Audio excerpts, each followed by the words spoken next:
Now that we're in a new year, many people have set resolutions, but resolutions will only happen when you set good habits that are tracked and completed. To vaguely quote Aristotle, we are what we repeatedly do. In today's video, I want to show you how you can make a simple habit tracker with Excel in about 5 minutes or less, so you can start tracking your habits as soon as possible. Okay, so here I am in Excel and I've already set up some rows for the habits I'd like to track. In this case, I've set up 4 example habits I decided to track in 2025. You'll want to put your own habits in your spreadsheet. I've also added the calendar days in the columns, so I have one column for each day of the week in January. If you don't know how to easily do this, you can enter 1, 2, and 3 in the first 3 columns, then using your mouse, hover over the lower right of the field, and when your mouse turns into this plus sign, you can click and drag to the right.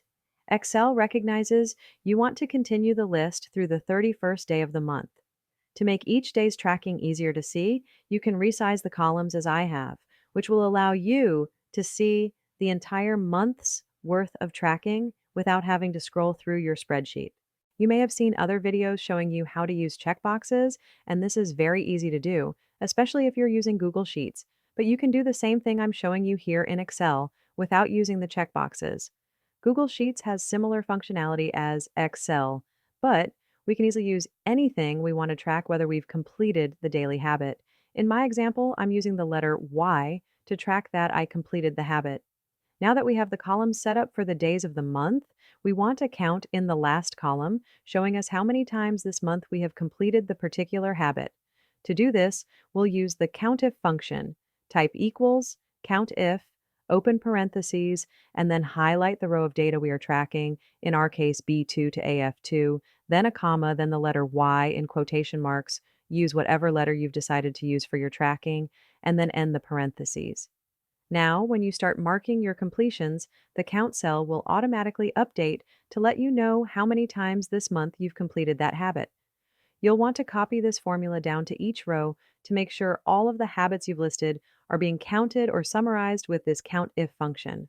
You can do the same thing in the count row at the bottom of the sheet to track the number of habits you've successfully completed each day using the same function COUNTIF. Now, to give you a visual representation, you could do many types of graphs, depending on how you want to view your successful habit completions. We'll just use the conditional formatting to have the count cell give us a visual representation of how many times we've completed each habit this month.